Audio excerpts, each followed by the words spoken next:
Carta aos Hebreus, capítulo 1. Jesus Cristo, a perfeita revelação de Deus. Antigamente, por meio dos profetas, Deus falou muitas vezes e de muitas maneiras aos nossos antepassados. Mas nestes últimos tempos, Ele nos falou por meio do Seu Filho. Foi Ele quem Deus escolheu para possuir todas as coisas, e foi por meio dele que Deus criou o universo. O Filho brilha com o brilho da glória de Deus e é a perfeita semelhança do próprio Deus. Ele sustenta o universo com a sua palavra poderosa, e depois de ter purificado os seres humanos dos seus pecados, sentou-se no céu, do lado direito de Deus, o Todo-Poderoso. O Filho e os anjos. Assim Deus fez com que o Filho fosse superior aos anjos e lhe deu um nome que é superior ao nome deles. Pois Deus nunca disse a nenhum dos seus anjos: "Você é o meu filho, hoje eu me tornei o seu pai." E também não disse a respeito de nenhum anjo: "Eu serei o pai dele e ele será o meu filho." Porém, quando Deus enviou ao mundo o seu primeiro filho, ele disse que todos os anjos de Deus o adorem. A respeito dos anjos, Deus disse: "Deus faz com que os seus anjos se tornem ventos e os seus servidores chamas de fogo." Mas a respeito do Filho, ele disse: "O teu reino, ó Deus, vai durar para todo sempre. Tu governarás o teu povo com justiça. Tu amas o bem e odeias o mal. Foi por isso que Deus, o teu Deus, te escolheu e te deu a alegria de receber uma honra muito maior do que a dos teus companheiros." E as Escrituras também dizem: "Tu, Senhor, no começo criaste a terra, e com as tuas próprias mãos fizeste os céus.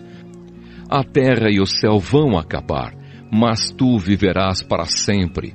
Eles ficarão velhos como roupa, tu os dobrarás como se dobra um casaco, e serão trocados como se troca de roupa. Mas tu és sempre o mesmo, e a tua vida não tem fim." Deus nunca disse a nenhum dos seus anjos: "Sente-se do meu lado direito, até que eu ponha os seus inimigos como estrado debaixo dos seus pés." Então, o que são os anjos? Todos eles são espíritos que servem a Deus, os quais Ele envia para ajudar os que vão receber a salvação. Carta aos Hebreus, capítulo 2. A grande salvação. Por isso devemos prestar mais atenção nas verdades que temos ouvido, para não nos desviarmos delas. Não há dúvida de que a mensagem que foi dada por meio dos anjos é verdadeira, e aqueles que não a seguiram nem foram obedientes a ela receberam o castigo que mereciam. Sendo assim, como é que nós escaparemos do castigo se desprezarmos uma salvação tão grande? Primeiro, o próprio Senhor Jesus anunciou essa salvação, e depois aqueles que a ouviram nos provaram que ela é verdadeira. Ao mesmo tempo, por meio de sinais de poder, maravilhas e muitos tipos de milagres, Deus confirmou o testemunho deles. E de acordo com a sua vontade, distribuiu também os dons do Espírito Santo. Jesus Cristo, o Salvador. Pois Deus não deu aos anjos o poder de governar o mundo novo que está por vir, o mundo do qual estamos falando. Pelo contrário, em alguma parte das Escrituras Sagradas, alguém afirma: "Que é um simples ser humano, ó Deus, para que penses nele? Que é o ser mortal, para que te preocupes com ele? Tu o colocaste por pouco tempo em posição inferior à dos anjos. Tu lhe deste a glória e a honra de um rei, e puseste todas as coisas debaixo do domínio dele." Quando se diz que Deus pôs todas as coisas debaixo do domínio dele, isso quer dizer que nada ficou de fora. Porém, não vemos o ser humano governando hoje todas as coisas, mas nós vemos Jesus fazendo isso. Por um pouco de tempo, ele foi colocado em posição inferior à dos anjos, para que, pela graça de Deus, ele morresse por todas as pessoas. Agora nós o vemos coroado de glória e de honra por causa da morte que ele sofreu.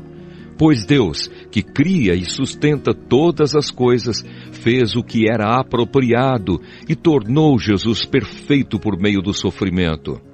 Deus fez isso a fim de que muitos, isto é, os seus filhos, tomassem parte na glória de Jesus. Pois é Jesus quem os guia para a salvação. Jesus purifica as pessoas dos seus pecados e todos, tanto ele como os que são purificados, têm o mesmo Pai. É por isso que Jesus não se envergonha de chamá-los de irmãos. Como ele diz: ó Deus, eu falarei a respeito de ti aos meus irmãos e te louvarei na reunião do povo. Diz também: eu confiarei nele, e diz ainda: aqui estou eu com os filhos que Deus me deu. Os filhos, como ele os chama, são pessoas de carne e sangue. E por isso o próprio Jesus se tornou igual a eles, tomando parte na natureza humana deles. Ele fez isso para que, por meio da sua morte, pudesse destruir o diabo, que tem poder sobre a morte. E também para libertar os que foram escravos toda a sua vida por causa do medo da morte. É claro que ele não veio para ajudar os anjos. Em vez disso, como dizem as Escrituras, ele ajuda os descendentes de Abraão. Isso quer dizer que foi preciso que Jesus se tornasse em tudo igual aos seus irmãos, a fim de ser o grande sacerdote deles, bondoso e fiel no seu serviço a Deus, para que os pecados do povo fossem perdoados. E agora Jesus pode ajudar os que são tentados, pois ele mesmo foi tentado e sofreu. Carta aos Hebreus, capítulo 3. Jesus e Moisés. Meus irmãos na fé, vocês que também foram chamados por Deus, olhem para Jesus, que Deus enviou para ser o grande sacerdote da fé que professamos. Pois ele foi fiel a Deus, que o escolheu para esse serviço, assim como Moisés foi fiel no seu trabalho em toda a casa de Deus. Assim como a pessoa que constrói uma casa é mais importante do que a casa, assim também Jesus é mais importante do que Moisés. Uma casa tem de ser construída por alguém, mas Deus é o construtor de tudo o que existe. E Moisés foi um servo fiel no seu trabalho na casa de Deus e falou das coisas que Deus ia dizer no futuro. Mas Cristo é fiel como filho que dirige a casa de Deus.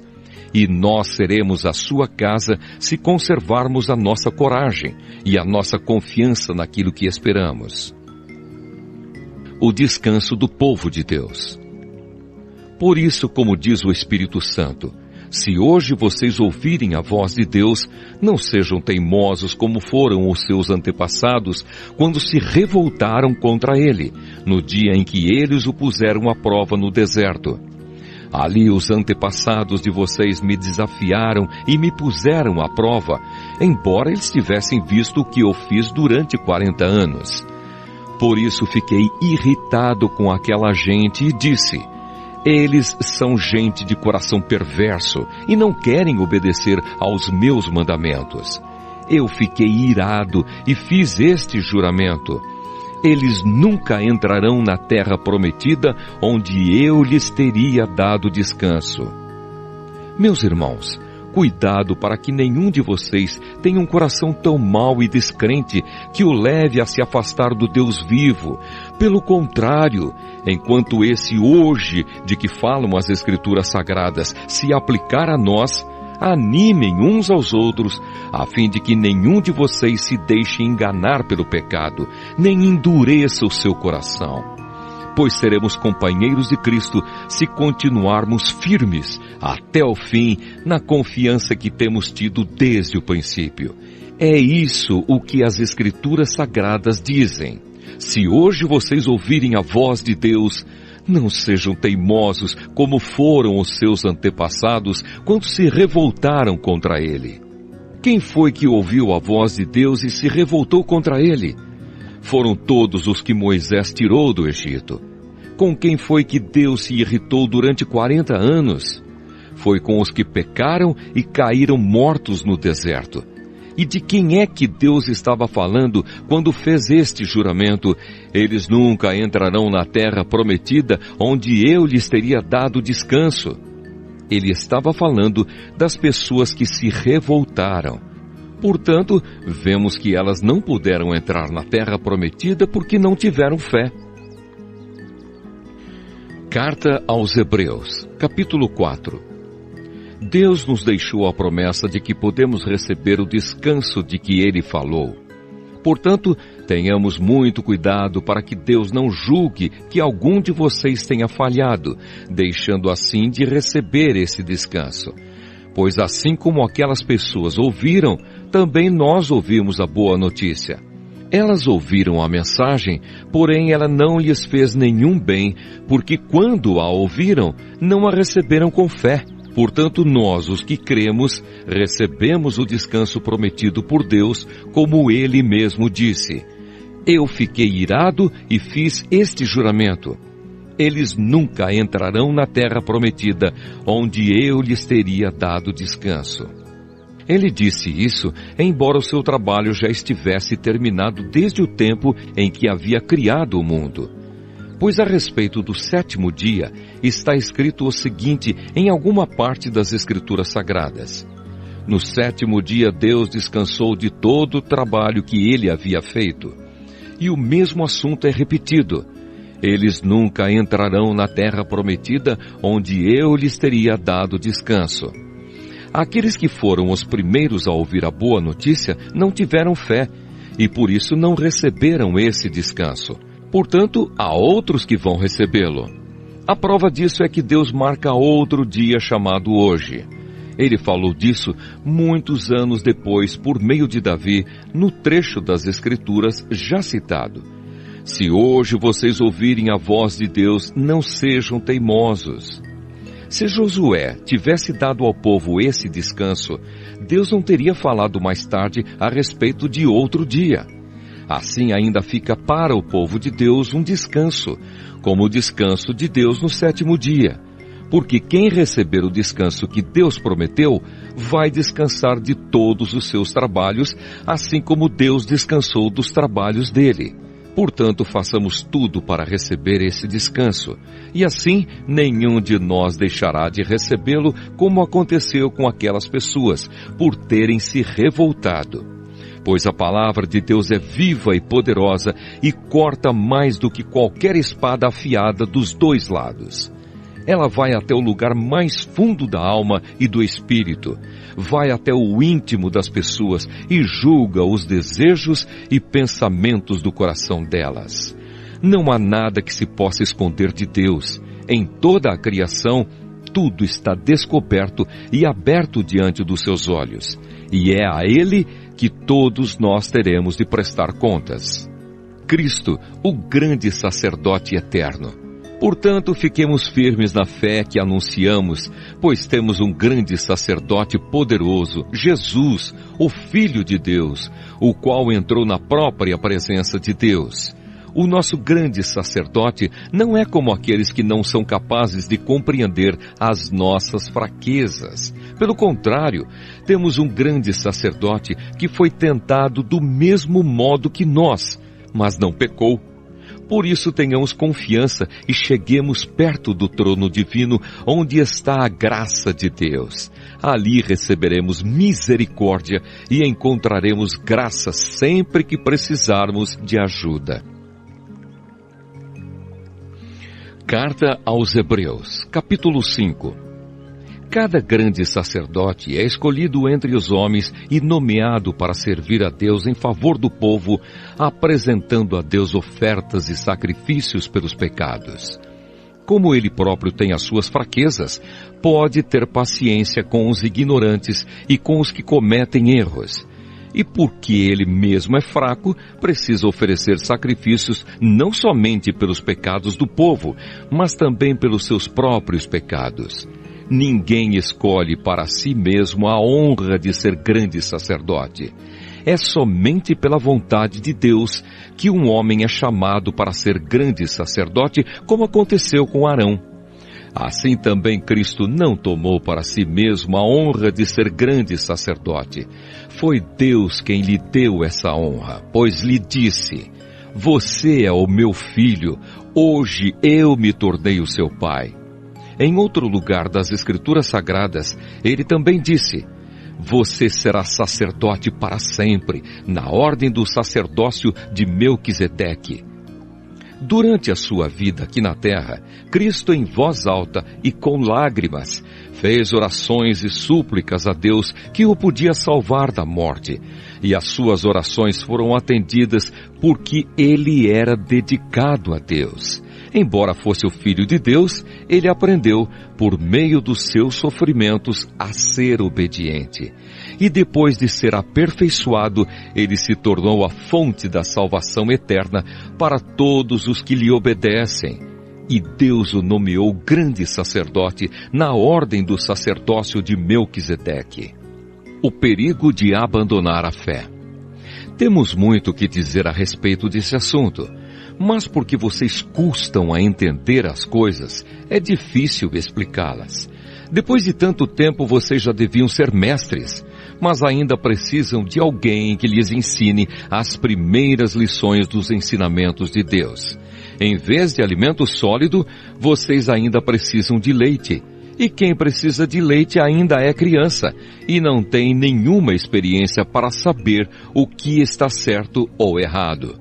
Porém, a comida dos adultos é sólida, pois eles, pela prática, sabem a diferença entre o que é bom e o que é mau. Carta aos Hebreus, capítulo 6. Assim vamos em frente, a fim de chegarmos ao ensinamento de adultos, deixando para trás as primeiras lições da mensagem de Cristo. Nós não vamos colocar de novo as bases dessa mensagem, isto é, a necessidade de abandonar uma vida inútil e de crer em Deus.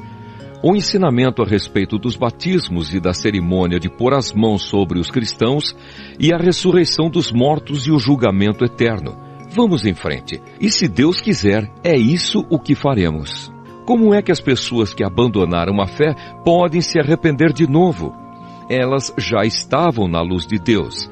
Já haviam experimentado o dom do céu e recebido a sua parte do Espírito Santo. Já haviam conhecido por experiência que a palavra de Deus é boa e tinham experimentado os poderes do mundo que há de vir. Mas depois abandonaram a fé. É impossível levar essas pessoas a se arrependerem de novo, pois estão crucificando outra vez o Filho de Deus e zombando publicamente dele. Deus abençoa a terra que recebe a chuva, a qual muitas vezes cai sobre ela e produz plantas úteis para aqueles que trabalham nela. Mas a terra que produz mato e espinhos não serve para nada. Ela corre o perigo de ser amaldiçoada por Deus e acaba sendo queimada. Porém, ainda que falemos dessa maneira, meus queridos irmãos, estamos certos de que vocês têm as melhores bênçãos que vêm da salvação. Deus não é injusto. Ele não esquece o trabalho que vocês fizeram, nem o amor que lhe mostraram na ajuda que deram e ainda estão dando aos seus irmãos na fé. O nosso profundo desejo é que cada um de vocês continue com entusiasmo até o fim, para que de fato recebam o que esperam. Não queremos que se tornem preguiçosos, mas que sejam como os que creem e têm paciência, para que assim recebam o que Deus prometeu. A certeza da promessa de Deus. Deus fez a promessa a Abraão e jurou cumpri-la. E como não havia ninguém maior do que ele mesmo, Deus jurou pelo seu próprio nome. Ele disse a Abraão: eu prometo que abençoarei você ricamente e lhe darei muitos descendentes. Abraão teve paciência e por isso recebeu o que Deus havia prometido. Quando alguém jura, usa o nome de uma pessoa que é maior do que ele, e o juramento acaba com qualquer discussão. Deus quis deixar bem claro aos que iam receber o que ele havia prometido, que jamais mudaria a sua decisão. Por isso, junto com a promessa, fez o juramento. Portanto, há duas coisas que não podem ser mudadas, e a respeito delas, Deus não pode mentir. E assim nós, que encontramos segurança nele, nos sentimos muito encorajados a nos manter firmes na esperança que nos foi dada. Essa esperança mantém segura e firme a nossa vida, assim como a âncora mantém seguro o barco. Ela passa pela cortina do templo do céu e entra no lugar santíssimo celestial. Foi lá que, para o nosso bem, Jesus entrou antes de nós. E ele se tornou para sempre o grande sacerdote na ordem do sacerdócio de Melquisedeque. Carta aos Hebreus, capítulo 7. Melquisedeque, rei e sacerdote. Esse Melquisedeque era rei da cidade de Salém e sacerdote do Deus Altíssimo. Quando Abraão estava voltando da batalha em que matou os reis, Melquisedeque foi ao encontro dele e o abençoou. Abraão lhe deu a 10ª de tudo o que ele havia tomado dos inimigos na batalha. O nome de Melquisedeque quer dizer, primeiramente, Rei da Justiça. E porque ele era rei de Salém, o seu nome também quer dizer Rei da Paz. Não se conhece o pai, nem a mãe, nem qualquer antepassado de Melquisedeque. E também não se sabe nada sobre o seu nascimento ou sobre a sua morte. Por ser como o Filho de Deus, ele continua sacerdote para sempre. Vejam como Melquisedeque era grande. Abraão, o patriarca, lhe deu a 10ª de tudo o que havia tomado dos inimigos na batalha. Conforme a lei de Moisés, os sacerdotes que são descendentes de Levi têm a obrigação de receber do povo a 10ª de tudo. Eles recebem dos seus próprios patrícios, embora estes também sejam descendentes de Abraão. Melquisedeque não era descendente de Levi, mas recebeu a 10ª daquilo que Abraão havia tomado na batalha e o abençoou. Sim, abençoou o próprio Abraão, que havia recebido as promessas de Deus. Não há dúvida de que aquele que abençoa é mais importante do que aquele que é abençoado. No caso dos sacerdotes, a 10ª é recebida por homens que um dia vão morrer. Mas no caso de Melquisedeque, como dizem as Escrituras Sagradas, a 10ª foi recebida por alguém que continua vivo. Portanto, quando Abraão pagou a 10ª, Levi, cujos descendentes recebem a 10ª, também pagou. Pois Levi não tinha nascido e, por assim dizer, ainda estava no corpo do seu antepassado Abraão, quando este se encontrou com Melquisedeque. A lei que o povo de Israel recebeu se baseava no sacerdócio dos levitas. Ora, se o trabalho dos sacerdotes levitas tivesse sido perfeito, não haveria necessidade de aparecer outro tipo de sacerdote da ordem do sacerdócio de Melquisedeque e não da ordem de Arão. Pois quando se muda o sacerdócio, a lei também precisa ser mudada. E o nosso Senhor Jesus, a respeito de quem são ditas essas coisas, pertencia a outra tribo. E nenhum membro dessa tribo jamais serviu como sacerdote. É sabido que, por nascimento, Jesus, o nosso Senhor, pertencia à tribo de Judá. E Moisés não disse nada dessa tribo quando falou a respeito de sacerdotes. Outro sacerdote como Melquisedeque. E tudo isso se torna bem mais claro, pois surgiu um sacerdote diferente, parecido com Melquisedeque. Ele não foi feito sacerdote pelas leis ou regras humanas, porém se tornou sacerdote por meio do poder de uma vida que não tem fim. Porque as Escrituras Sagradas dizem: você será sacerdote para sempre, na ordem do sacerdócio de Melquisedeque. Assim a regra antiga foi anulada porque era fraca e inútil, pois a lei não podia aperfeiçoar nada, mas agora Deus nos deu uma esperança melhor por meio da qual chegamos perto dele. Além disso, há o juramento de Deus. Não houve juramento quando os outros se tornaram sacerdotes. Porém, houve juramento quando Jesus se tornou sacerdote, pois Deus lhe disse: o Senhor jurou e não voltará atrás. Ele disse: você será sacerdote para sempre. Portanto, essa diferença também faz com que Jesus seja a garantia de uma aliança melhor. Há ainda outra diferença. Os outros sacerdotes foram muitos porque morriam e não podiam continuar o seu trabalho. Mas Jesus vive para sempre e o seu sacerdócio não passa para ninguém. E por isso ele pode, hoje e sempre, salvar as pessoas que vão a Deus por meio dele. Porque Jesus vive para sempre a fim de pedir a Deus em favor delas. Por isso Jesus é o grande sacerdote de que necessitamos. Ele é perfeito e não tem nenhum pecado ou falha. Ele foi separado dos pecadores e elevado acima dos céus. Ele não é como os outros grandes sacerdotes. Não precisa oferecer sacrifícios todos os dias, primeiro pelos seus próprios pecados e depois pelos pecados do povo. Ele ofereceu um sacrifício uma vez por todas, quando se ofereceu a si mesmo. A lei de Moisés escolheu homens que são imperfeitos para serem grandes sacerdotes, mas pela promessa feita com juramento, a qual veio depois da lei de Moisés, Deus escolhe o Filho que se tornou perfeito para sempre. Carta aos Hebreus, capítulo 8. Jesus, o grande sacerdote da nova aliança. A coisa mais importante de tudo o que estamos dizendo tem a ver com o sacerdote que nós temos. Ele é o grande sacerdote que está sentado no céu, do lado direito do trono de Deus, o Todo-Poderoso. Ele faz o seu serviço no lugar santíssimo, na verdadeira tenda que foi armada pelo Senhor e não por seres humanos.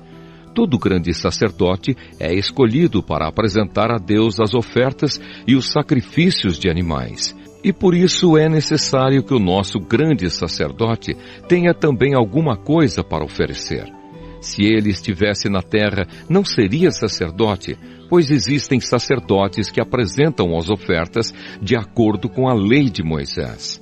O trabalho que esses sacerdotes fazem é, de fato, somente uma cópia e uma sombra do que está no céu.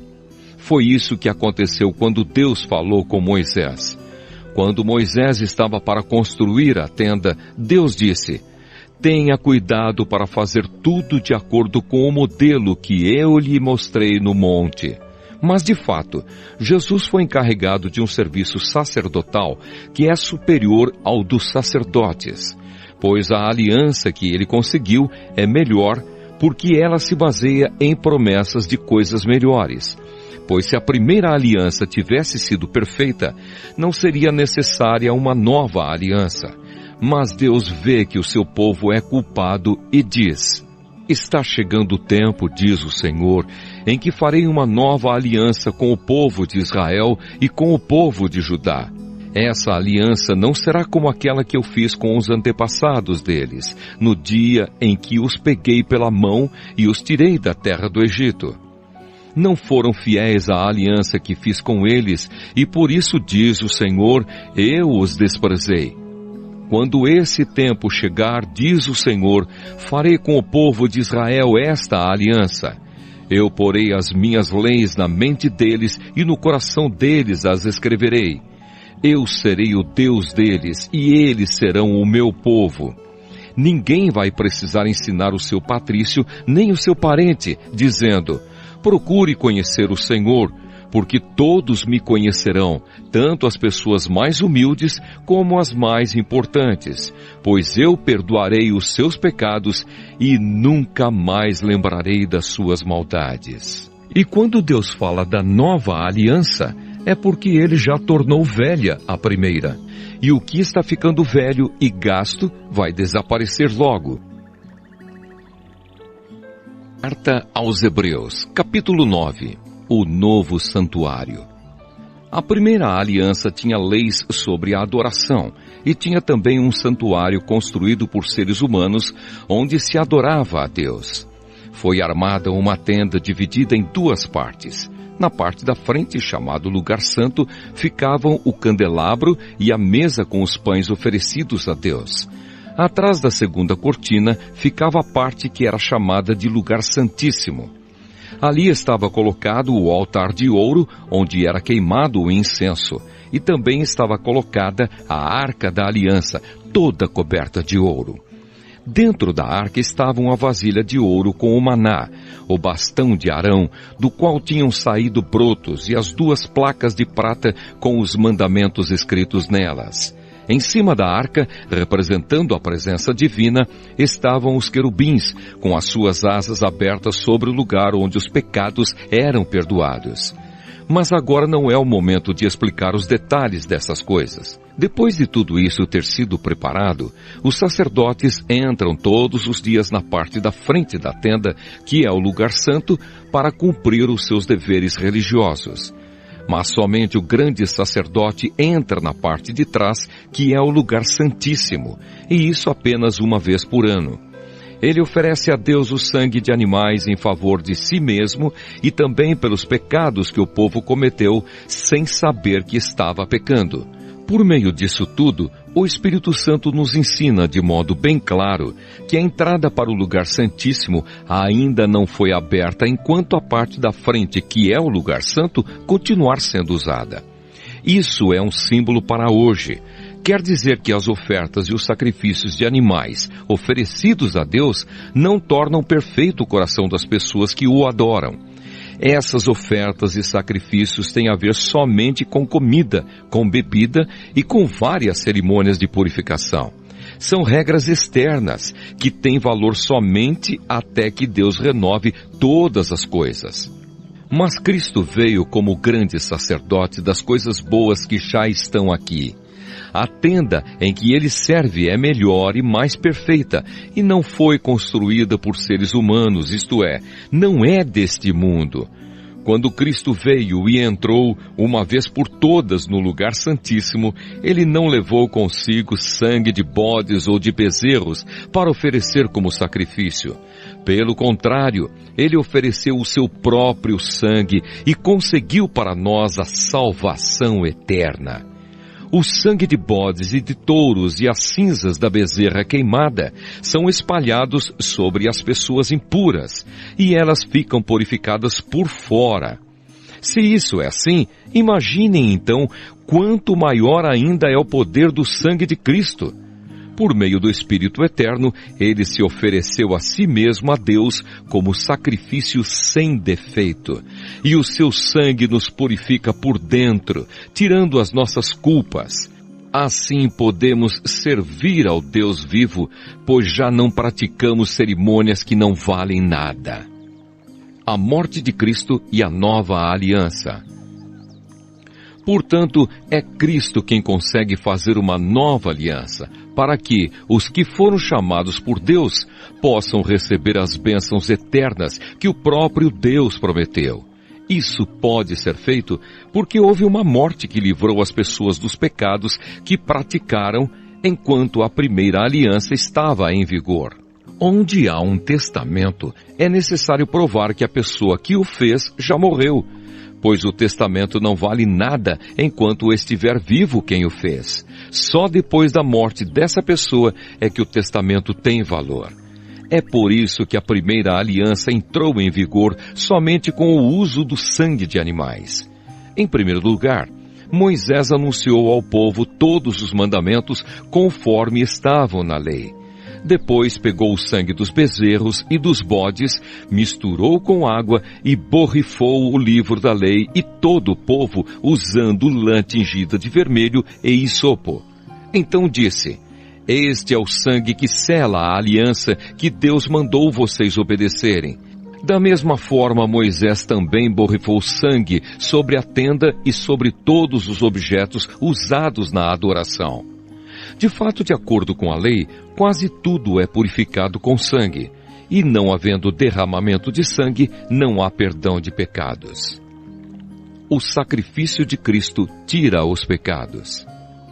Essas coisas que eram cópias das realidades celestiais deviam ser purificadas desse modo, mas as próprias coisas celestiais exigem sacrifícios bem melhores. Cristo não entrou no lugar santo feito por seres humanos, que é a cópia do verdadeiro lugar. Ele entrou no próprio céu, onde agora aparece na presença de Deus para pedir em nosso favor. O grande sacerdote entra todos os anos no lugar santíssimo, levando consigo o sangue de um animal. Porém, Cristo não entrou para se oferecer muitas vezes. Se fosse assim, ele teria de sofrer muitas vezes desde a criação do mundo. Pelo contrário, uma vez por todas, ele apareceu agora, quando os tempos estão chegando ao fim, para tirar os pecados por meio do sacrifício de si mesmo. Cada pessoa tem de morrer uma vez só e depois ser julgada por Deus. Assim também Cristo foi oferecido uma só vez em sacrifício para tirar os pecados de muitas pessoas. Depois, ele aparecerá pela segunda vez, não para tirar pecados, mas para salvar as pessoas que estão esperando por ele. Carta aos Hebreus, capítulo 10. A lei dada por Moisés não é modelo completo e fiel das coisas verdadeiras. É apenas uma sombra das coisas boas que estão para vir. Os mesmos sacrifícios são oferecidos sempre, ano após ano. Portanto, como pode a lei, por meio desses sacrifícios, aperfeiçoar as pessoas que chegam perto de Deus? Se as pessoas que adoram a Deus tivessem sido purificadas dos seus pecados, não se sentiriam mais culpadas de nenhum pecado e todos os sacrifícios terminariam. Em vez disso, esses sacrifícios realizados ano após ano servem para fazer com que as pessoas lembrem dos seus pecados, pois o sangue de touros e de bodes não pode de modo nenhum tirar os pecados de ninguém. Por isso Cristo, ao entrar no mundo, disse: Tu, ó Deus, não queres animais oferecidos em sacrifícios, nem ofertas de cereais, mas preparaste um corpo para mim. Não te agradam as ofertas de animais queimados inteiros no altar, nem os sacrifícios oferecidos para tirar pecados. Então eu disse: Estou aqui, ó Deus, venho fazer a tua vontade, assim como está escrito a meu respeito no livro da lei. Primeiro ele disse: Tu não queres sacrifícios ou ofertas de animais, e não te agradam as ofertas dos animais queimados inteiros no altar, nem os sacrifícios oferecidos para tirar pecados. Ele disse isso, embora todos os sacrifícios sejam oferecidos de acordo com a lei. Depois ele disse: Estou aqui, ó Deus, para fazer a tua vontade. Assim Deus acabou com todos os antigos sacrifícios e pôs no lugar deles o sacrifício de Cristo. E porque Jesus Cristo fez o que Deus quis, nós somos purificados do pecado pela oferta que Ele fez, uma vez por todas, do seu próprio corpo. Todo sacerdote judeu cumpre todos os dias os seus deveres religiosos e oferece muitas vezes os mesmos sacrifícios, mas estes nunca poderão tirar pecados. Porém, Jesus Cristo ofereceu só um sacrifício para tirar pecados, uma oferta que vale para sempre, e depois sentou-se do lado direito de Deus. Ali Jesus está esperando até que Deus ponha os seus inimigos como estrado debaixo dos pés dele. Assim, com um sacrifício só, ele aperfeiçoou para sempre os que são purificados do pecado. E o Espírito Santo também nos dá o seu testemunho sobre isso. Primeiro ele diz: Quando esse tempo chegar, diz o Senhor, eu farei com o povo de Israel esta aliança.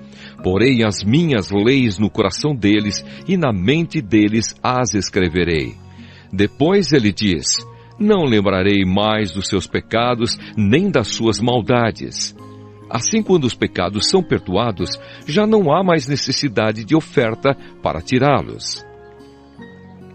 Cheguemos perto de Deus. Por isso, irmãos, por causa da morte de Jesus na cruz, nós temos completa liberdade de entrar no lugar santíssimo.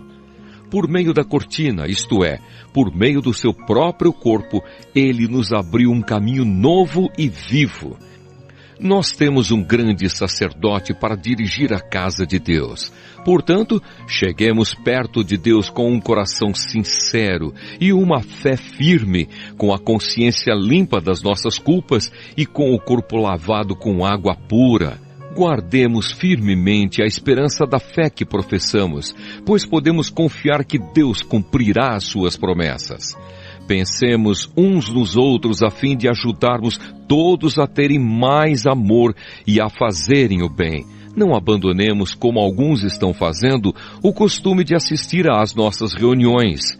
Pelo contrário, animemos uns aos outros, e ainda mais agora que vocês veem que o dia está chegando. Pois se continuarmos a pecar de propósito, depois de conhecer a verdade, já não há mais sacrifício que possa tirar os nossos pecados. Pelo contrário, resta apenas o medo do que acontecerá, medo do julgamento e do fogo violento que destruirá os que são contra Deus. Quem desobedece à lei de Moisés é condenado sem dó à morte, se for julgado culpado depois de ouvido o testemunho de 2 pessoas pelo menos. Então, o que será que vai acontecer com os que desprezam o Filho de Deus e consideram como coisa sem valor o sangue da aliança de Deus que os purificou? E o que acontecerá com quem insulta o Espírito do Deus que o ama? Imaginem como será pior ainda o castigo que essa pessoa vai merecer. Pois sabemos quem foi que disse, eu me vingarei, eu acertarei contas com eles. E quem também disse, o Senhor julgará o seu povo. Que coisa terrível é cair nas mãos do Deus vivo. Lembrem do que aconteceu no passado.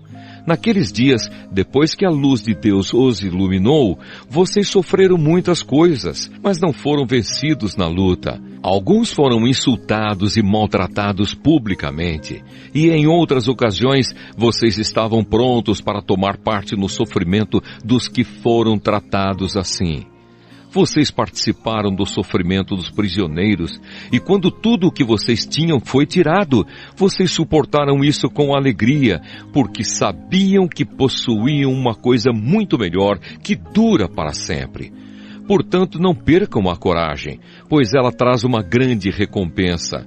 Vocês precisam ter paciência para poder fazer a vontade de Deus e receber o que Ele promete. Pois como ele diz nas Escrituras Sagradas, um pouco mais de tempo, um pouco mesmo, e virá aquele que tem de vir, ele não vai demorar.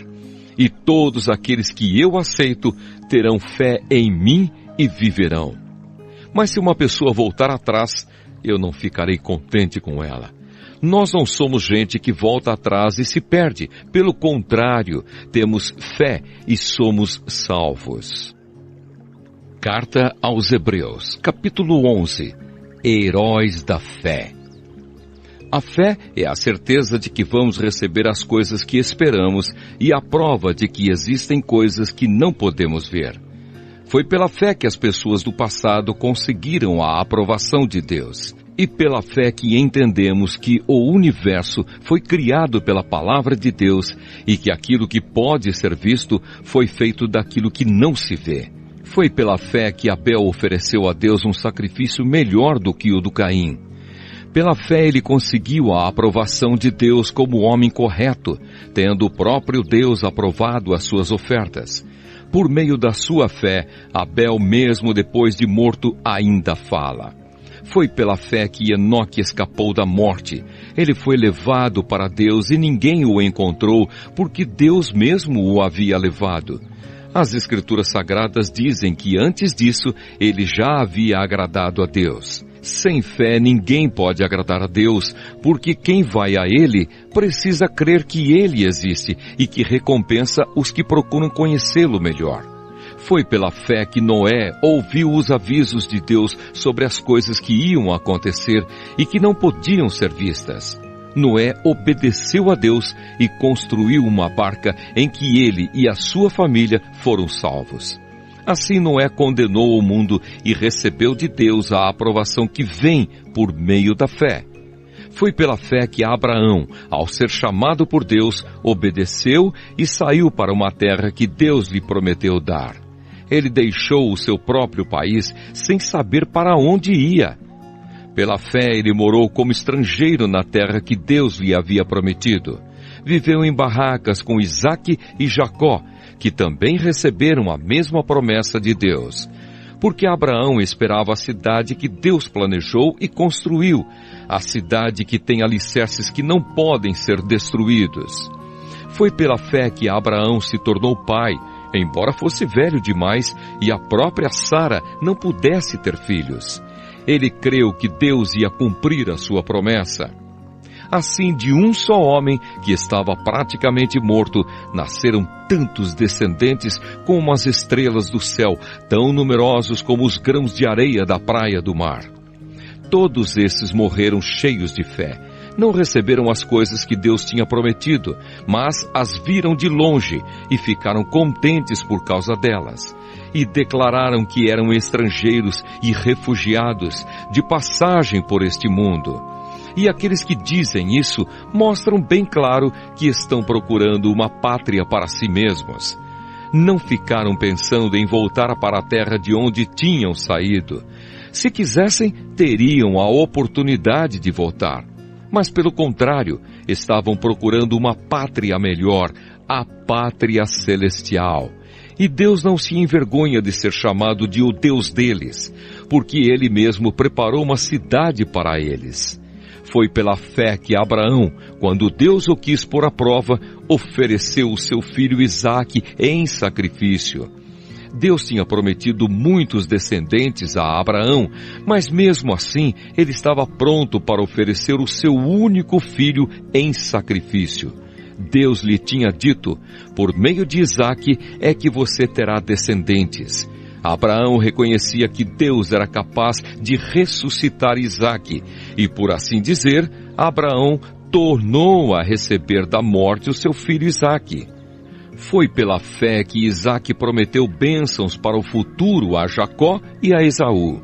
Foi pela fé que Jacó, pouco antes de morrer, abençoou os filhos de José. Ele se apoiou na sua bengala e adorou a Deus. Foi pela fé que José, quando estava para morrer, falou da saída dos israelitas do Egito e deu ordens sobre o que deveria ser feito com o seu corpo. Foi pela fé que os pais de Moisés, quando ele nasceu, o esconderam durante 3 meses. Eles viram que o menino era bonito e não tiveram medo de desobedecer a ordem do rei. Foi pela fé que Moisés, quando já era adulto, não quis ser chamado de filho da filha de Faraó. Ele preferiu sofrer com o povo de Deus em vez de gozar por pouco tempo os prazeres do pecado. Ele achou que era muito melhor sofrer o desprezo por causa do Messias do que possuir todos os tesouros do Egito. É que ele tinha os olhos fixos na recompensa futura. Foi pela fé que Moisés saiu do Egito sem ter medo da raiva do rei e continuou firme, como se estivesse vendo Deus invisível.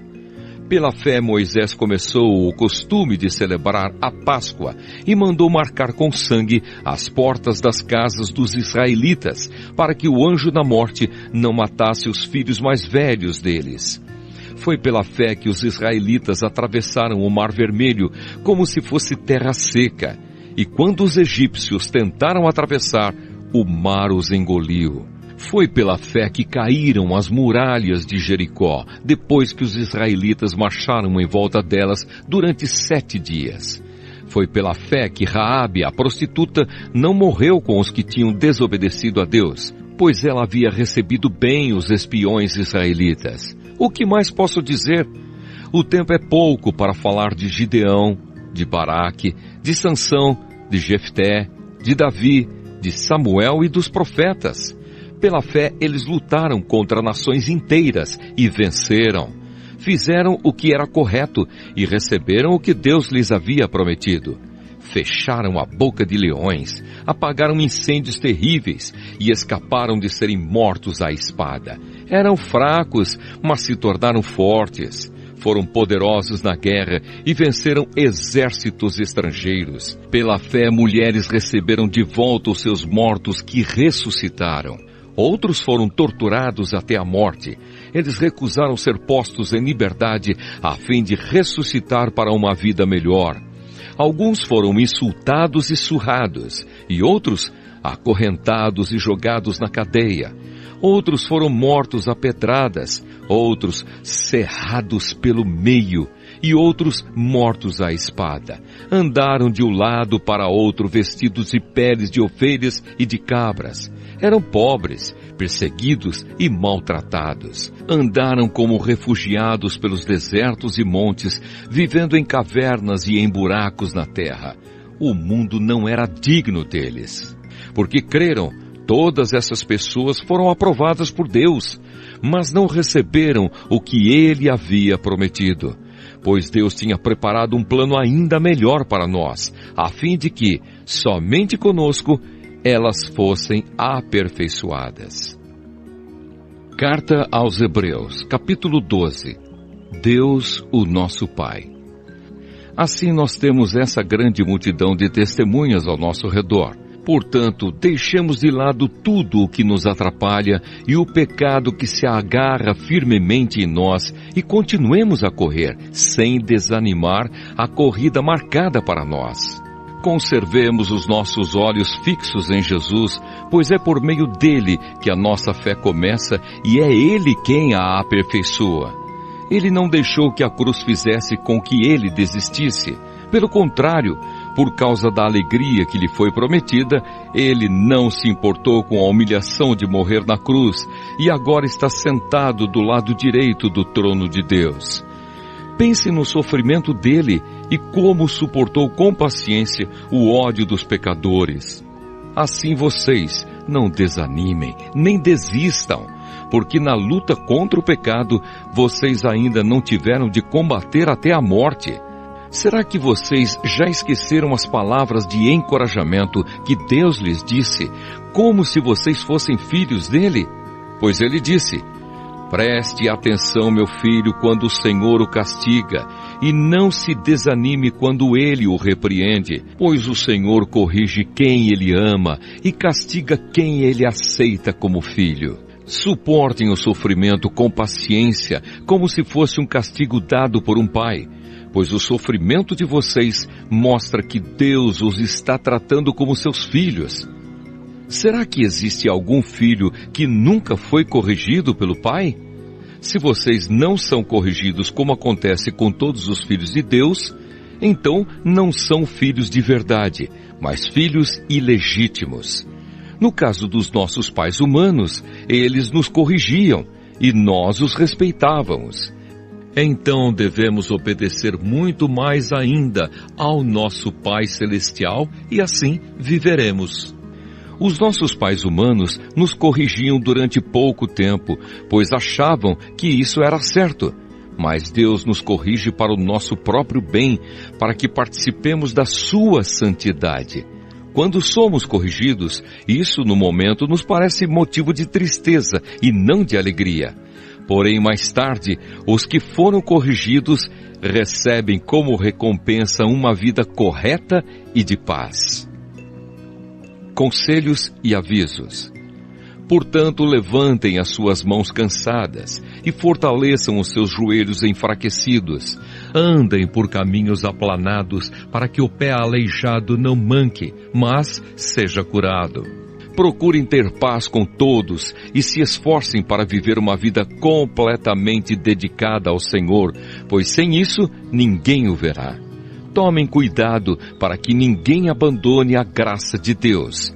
Cuidado para que ninguém se torne como uma planta amarga que cresce e prejudica muita gente com o seu veneno. E tomem cuidado também para que ninguém se torne imoral ou perca o respeito pelas coisas sagradas, como Esaú, que por causa de um prato de comida vendeu os seus direitos de filho mais velho. Como vocês sabem, depois ele quis receber a bênção do seu pai, mas foi rejeitado porque não encontrou modo de mudar o que havia feito, embora procurasse fazer isso até mesmo com lágrimas. Vocês não foram como o povo de Israel. Vocês não chegaram perto de alguma coisa que se pode tocar, como o Monte Sinai, com o seu fogo destruidor, a escuridão e as trevas, a tempestade, o barulho de trombeta e o som de uma voz. quando os israelitas ouviram a voz, pediram que ela não dissesse mais nada, pois eles não podiam suportar a ordem que dizia: até um animal, se tocar o monte, deverá ser morto a pedradas. O que estavam vendo era tão terrível que Moisés disse: estou tremendo de medo. Pelo contrário, vocês chegaram ao Monte Sião e à cidade do Deus vivo, a Jerusalém celestial com os seus milhares de anjos. Vocês chegaram à reunião alegre dos filhos mais velhos de Deus, isto é, daqueles que têm o nome deles escrito no céu. Vocês chegaram até Deus, que é o juiz de todos, e chegaram também aos espíritos dos que são corretos e que foram aperfeiçoados. Vocês chegaram até Jesus, que fez a nova aliança e que borrifou o sangue que fala de coisas muito melhores do que o sangue de Abel.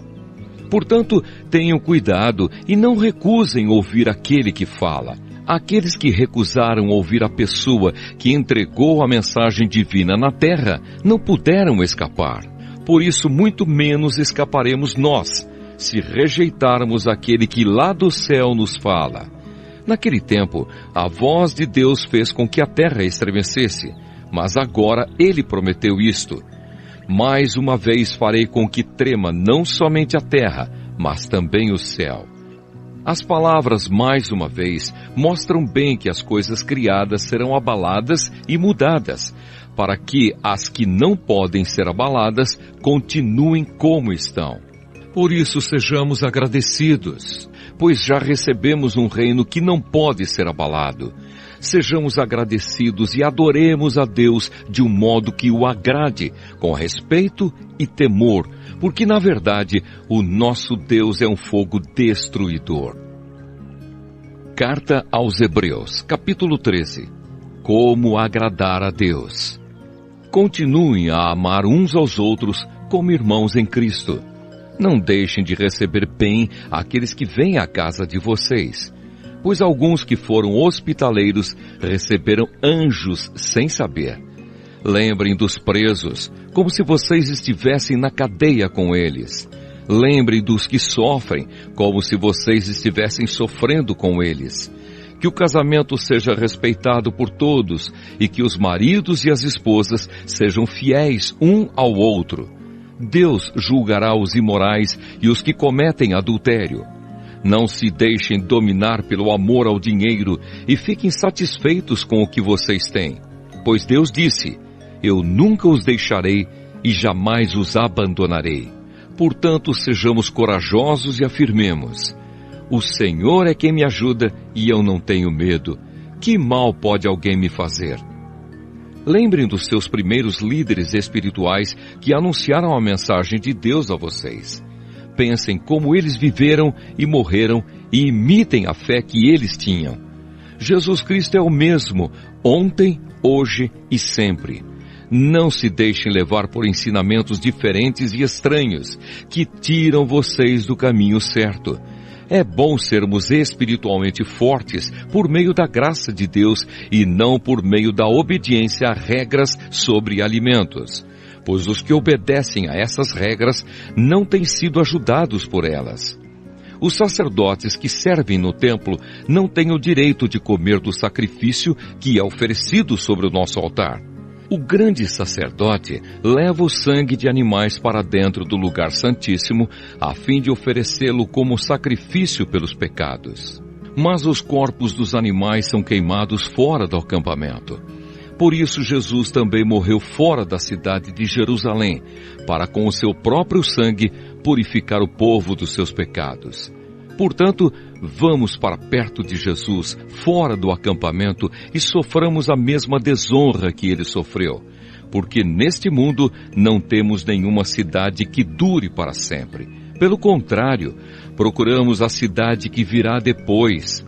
Por isso, por meio de Jesus Cristo, ofereçamos sempre louvor a Deus. Esse louvor é o sacrifício que apresentamos, a oferta que é dada por lábios que confessam a sua fé nele.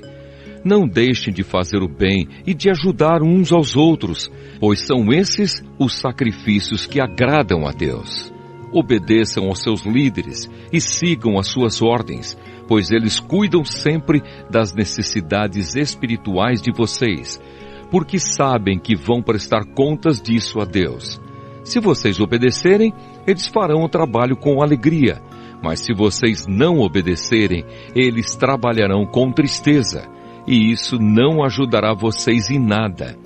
Continuem a orar por nós. Temos certeza de que a nossa consciência está limpa, pois sempre queremos fazer o que é correto. E peço a vocês de modo todo especial que orem para que Deus me mande de volta a vocês o mais depressa possível. Uma oração.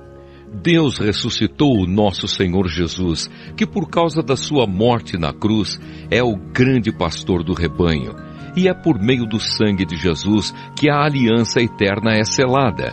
Que o Deus de paz lhes dê tudo de bom que vocês precisam para fazer a sua vontade, e que Ele, por meio de Jesus Cristo, faça em nós tudo o que lhe agrada. E a Cristo seja dada a glória para todo sempre. Amém. Saudações. Meus irmãos, peço que escutem com paciência essas palavras de ânimo, pois esta carta que escrevi não é muito longa. Quero que saibam que o nosso irmão Timóteo já saiu da cadeia. Se ele vier logo, eu o levarei comigo quando for ver vocês. Saudações a todos os líderes da igreja daí e a todo o povo de Deus. Os irmãos da Itália também mandam saudações a vocês. Bênção. Que a graça de Deus esteja com todos vocês.